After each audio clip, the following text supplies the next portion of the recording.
On all of you. आप सभी का एम के साहू क्लासेस में स्वागत है। आज ये वन लाइनर फिजिक्स जो भौतिक विज्ञान है, इसका एक चौथा लेक्चर है दोस्तों।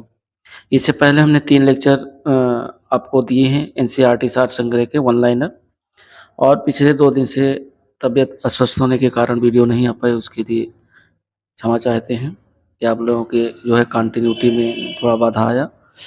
तो फिलहाल ये आज ध्वनि है, चौथा लेक्चर है, और वीडियो बहुत ही छोटा है और बहुत इम्पोर्टेंट है, एंड तक ज़रूर देखिएगा।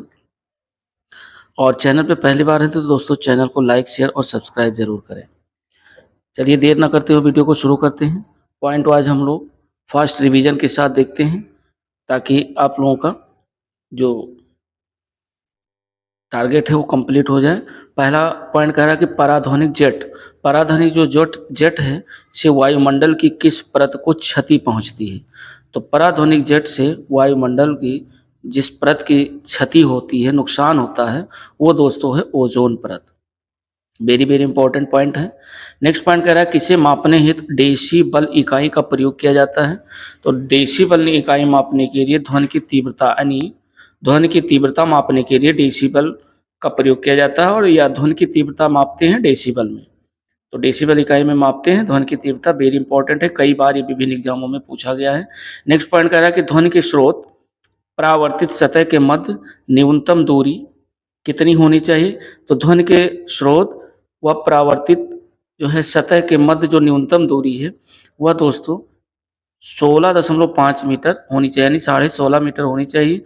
और इम्पोर्टेंट क्वेश्चन है, 16.5 मीटर, ध्यान रखिएगा। नेक्स्ट पॉइंट कह रहा है कि वायु में ध्वनि का जो वेग होता है वह कितना होता है। तो वायु में ध्वनि का वेग 343 मीटर प्रति जो है सेकंड होता है। और समुद्र तल में अगर बात करें, समुद्र तल पर, तो ये 20 सेल्सियस जो तापमान होता है वो होता है। यानी वायु में जो ध्वनि का वेग है वो 343 मीटर प्रति सेकंड होता है, और समुद्र तल पे अगर बात करें तो ये 20 सेल्सियस तापमान पर होता है। अगला है सिनेमा घरों या बड़े सभागारों, सिनेमा घर या बड़े सभागारों आदि में ध्वनि स्रोत बंद होने के बाद देर तक ध्वनि सुनाई देती रहती है। इसका क्या कारण है।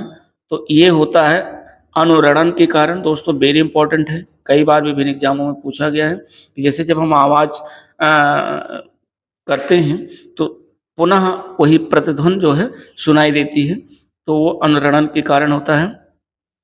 अगला है चंद्रमा के धरातल पर 2 व्यक्ति एक दूसरे की बातचीत नहीं सुन सकते। इसका क्या कारण है। तो इसका दोस्तों मेन रीजन है कि चंद्रमा पर वायुमंडल नहीं होता है, और आपके पृथ्वी पर वायुमंडल होता है, चंद्रमा पर वायुमंडल नहीं होता। इसलिए पास में खड़े व्यक्ति एक दूसरे से बातचीत जो है नहीं सुन सकते, यानी बातचीत यदि करते हैं तो एक दूसरे की बात को नहीं सुन सकते हैं। और ये क्यों नहीं सुन सकते, क्योंकि चंद्रमा पर वायुमंडल नहीं होता है। अगला पॉइंट कह रहा है कि वह जैव पद्धति जिसमें प्रश्रव ध्वनि का प्रयोग किया जाता है उसे क्या कहते हैं। तो जिसमें प्रश्रव ध्वनि का प्रयोग किया जाता है उसे सोनोग्राफी कहते हैं दोस्तों। वेरी इंपॉर्टेंट पॉइंट है।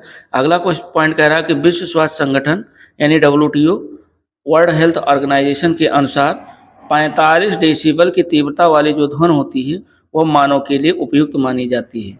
यानी मानव के लिए जो उपयुक्त मानी गई है ध्वनि वह 45 डेसिबल से अधिक नहीं होनी चाहिए। ये माना है विश्व स्वास्थ्य संगठन ने, यानी वर्ल्ड हेल्थ ऑर्गेनाइजेशन ने। अगला पॉइंट कह रहा है कि चमगादड़ अंधेरी रातों में उड़ सकते हैं और अपना शिकार भी कर सकते हैं। इसका क्या कारण है।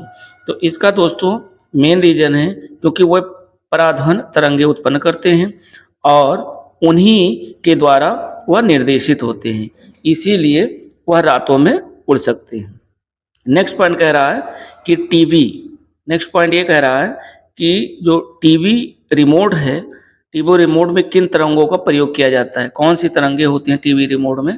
तो वो दोस्तों होती हैं अवरक्त तरंगे। अवरक्त तरंगे जो है रिमोट जिससे टीवी चलाई जाती है उसमें होते हैं, तो अवरक्त तरंगे होती हैं।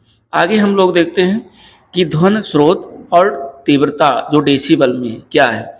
जैसे साधारण बातचीत की अगर बात करें, जैसे 2 व्यक्ति आपस में साधारण बातचीत करते हैं तो उसकी जो तीव्रता होती है वो 30 से 40 डेसिबल होती है। यदि आप तेज बातचीत करते हैं तो उसकी जो तीव्रता है वो 50 से 60 डेसिबल होनी चाहिए। और तेज यदि आप संगीत सुनते हैं या कोई शोर मचाता है तो वो जो तीव्रता है वो 80 डेसिबल से अधिक होती है। आगे देते हैं कि पेड़ों के पत्तों की जो सरसराहट होती है, पेड़ के पास खड़े हो या हवाएं चल रही है, जो पेड़ों के पत्तों की जो सरसराहट होती है उनकी जो तीव्रता होती है वो 10 से 20 डेसिबल होती है। शायरान जो होता है, जैसे पुलिस की गाड़ी आ रही है, सायरन बजाती हुई, या एम्बुलेंस आवाज़ करता हुआ आ रहा है, तो जो इनका तीव्रता होता है वो दोस्तों वो होता है 110 से 120 डेसिबल होता है। अगला है जैसे जेट विमान की जो तीव्रता होती है वो 140 से 150 डेसिबल होती है। और औद्योगिक यंत्र संयंत्र या कारखाने जो होते हैं इनकी जो तीव्रता होती है वो 100 से 120 डेसिबल होती है।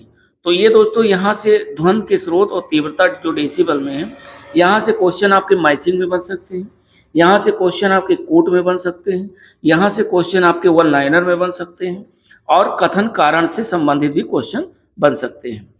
तो आगे हम लोग देखते हैं, पॉइंट वाइज देखते हैं कि अगला जो पॉइंट कह रहा है वो ये कह रहा है कि टेलीविजन ग्राही के जो दूरस्थ नियंत्रण हैं वो कौन सी विद्युत चुंबकीय विकिरण प्रयोग में लाई जाती है।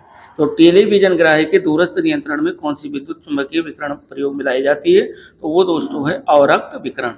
नेक्स्ट पॉइंट कह रहा है कि जब सितार और बांसुरी पर एक ही स्वर बजाया जाए तो उनसे उत्पन्न जो ध्वनि है उसका जो भेद होगा वह ध्वनि गुणता के आधार पर किया जा सकता है। यानी ध्वनि की गुणता, उसकी गुणवत्ता क्या है, उसके आधार पर सितार और बांसुरी के स्वर जब बजाए जाते हैं तो जो ध्वनियाँ उत्पन्न होती हैं उन दोनों में भेद किया जा सकता है, अंतर किया जा सकता है। नेक्स्ट पॉइंट है कि जल लोहा नाइट्रोजन में ध्वनि के वेगों का जो आरोही क्रम है वो क्या है। यानी इन तीन चीज़ों को आरोही क्रम में लगाना है। तो ध्वनि का जो वेग होता है नाइट्रोजन सबसे ज़्यादा, फिर जल, फिर लोहा। ये ध्यान रखिएगा, सबसे ज़्यादा नाइट्रोजन में ध्वनि का वेग, फिर जल में, और फिर लोहे में। अगला है कि ध्वनि की चाल ठोस माध्यम में सर्वाधिक होती है। ध्यान रखिएगा, कई बार पूछा गया है कि जो ध्वनि की चाल है वो ठोस माध्यम में सबसे अधिक होती है, द्रव माध्यम में उससे कम होती है, तथा गैसीय माध्यम में सबसे कम होती है। तो जो ध्वनि की चाल है वो गैसीय माध्यम में सबसे कम होती है और ठोस माध्यम में सबसे अधिक होती है। नेक्स्ट पॉइंट कह रहा है कि तापमान का जो ध्वनि का वेग पर, तापमान का ध्वनि के वेग पर क्या प्रभाव पड़ता है। तो तापमान का ध्वनि के वेग पर, यानी तापमान के घटने से ध्वनि का वेग भी घट जाता है। ये ध्यान रखिएगा कि तापमान का ध्वनि के वेग पर क्या प्रभाव पड़ता है। तो प्रभाव ये पड़ता है कि तापमान के घटने से ध्वनि का वेग भी घटने लगता है। नेक्स्ट पॉइंट कह रहा है कि ध्वनि किस माध्यम से होकर नहीं गुजर सकती, वेरी इंपॉर्टेंट है। और ये दोस्तों है निर्वात में जो ध्वनि है वो नहीं गुजर सकती। यानी ध्वनि किस माध्यम से होकर नहीं गुजर सकती, तो ध्वनि जो है निर्वात से होकर नहीं गुजर सकती। अगला पॉइंट कह रहा है कि ध्वनि तरंगे ठोस तथा गैस दोनों माध्यमों में गमन कर सकती हैं, परंतु ध्वनि का जो वेग है, परंतु धातु में तो जो ध्वनि का वेग है वह सबसे अधिक होता है। ये ध्यान रखिएगा, कोई भी धातु उसमें सबसे अधिक जो है ध्वनि का वेग होगा। नेक्स्ट पॉइंट अगला कह रहा है कि स्टेथोस्कोप जो है किस सिद्धांत पर कार्य करता है। तो दोस्तों ये ध्वनि के परावर्तन सिद्धांत पर कार्य करता है। अगला पॉइंट कह रहा है कि एकास्टिक्स में किसका अध्ययन किया जाता है। तो एकास्टिक्स में जो है ध्वनि का अध्ययन किया जाता है दोस्तों। और ध्वनि तरंगों से कौन सी घटना घटित नहीं हो सकती है। तो ये ध्रुवण की घटना जो है वो ध्वनि तरंगों से नहीं घटित हो सकती है। नेक्स्ट पॉइंट कह रहा है कि ध्वनि का जो तारत्व है, तारत्व किस पर निर्भर करता है। तो ध्वनि का तारत्व आवृत्ति पर निर्भर करता है। अगला पॉइंट कह रहा है कि प्रतिध्वनि का जो कारण होता है वह ध्वनि तरंगों का परावर्तन होता है। यानी प्रतिध्वनि जो हमें दूसरी ध्वनि सुनाई देती है, जब हम आवाज़ करते हैं तो पलट कर वही ध्वनि हमें दोबारा जो सुनाई देती है वो किसके कारण होता है। तो वह ध्वनि तरंगों के परावर्तन के कारण होता है। अगला पॉइंट है कि प्रासरभ जो तरंगे हैं, प्रासरभ तरंगों की जो आवृत्ति होती है वो लगभग कितनी होती है।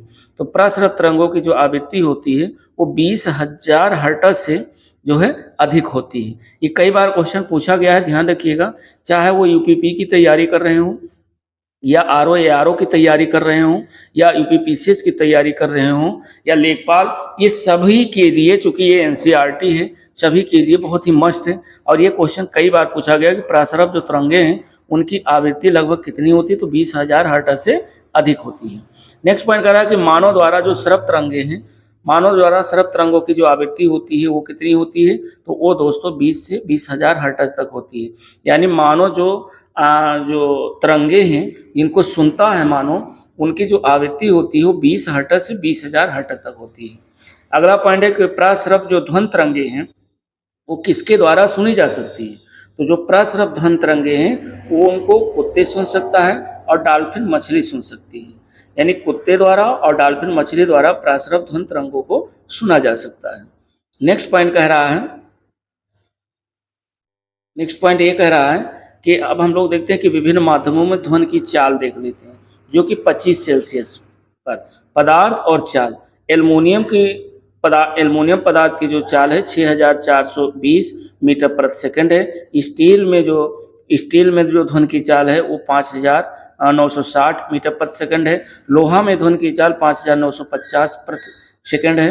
कांच जिसे फिलंट कहते हैं उसमें जो ध्वनि की चाल है 3980 मीटर प्रति सेकंड है। जल जो कि 0 डिग्री सेल्सियस पर 1402 मीटर प्रति सेकंड है। और वायु में ध्वनि की चाल 332 मीटर प्रति सेकंड है। ऑक्सीजन में ध्वनि की चाल 316 मीटर प्रति सेकंड। हाइड्रोजन में ध्वनि की चाल 1286 मीटर प्रति सेकंड। समुद्री जल में ध्वनि की चाल जो है 1533 मीटर प्रति सेकंड। और सामान्य जल की अगर बात करें तो सामान्य जल में जो ध्वनि की चाल है वो 1493 मीटर प्रति सेकंड होती है। तो ये दोस्तों रहा, बहुत छोटा वीडियो है लेकिन है बहुत इंपॉर्टेंट, क्योंकि यहाँ से क्वेश्चन आपके हर एग्जामों में देखने को मिलते हैं। छोटा सा वीडियो है। और इससे पहले हमने जो है आपका एनसीईआरटी वन लाइनर, आपका Indian polity, Indian geography, world geography की प्लेलिस्ट बनी हुई है, lecture by lecture, chapter by chapter आपके प्लेलिस्ट में दी हुई है। जो लोग ना देखे हों वो वीडियो चैनल पर जा करके देख सकते हैं। और जो है इसका जो है ये साइंस का चौथा लेक्चर है, इससे पहले 3 लेक्चर दिए हैं, उन्हें भी देख सकते हैं। साथ साथ जो हमारा एनसीईआरटी कंप्लीट हो रहा है उसके मैं ऑब्जेक्टिव भी दे रहा हूं, ताकि आप वन लाइनर पढ़ करके ऑब्जेक्टिव करें तो फुल कॉन्फिडेंस हो जाए और आप आने वाले एग्जामों में अच्छा प्रदर्शन कर पाएँ। तो मिलते हैं नेक्स्ट वीडियो के साथ, तब तक के लिए दोस्तों नमस्कार, जय हिंद। और वीडियो को लाइक शेयर सब्सक्राइब जरूर करें।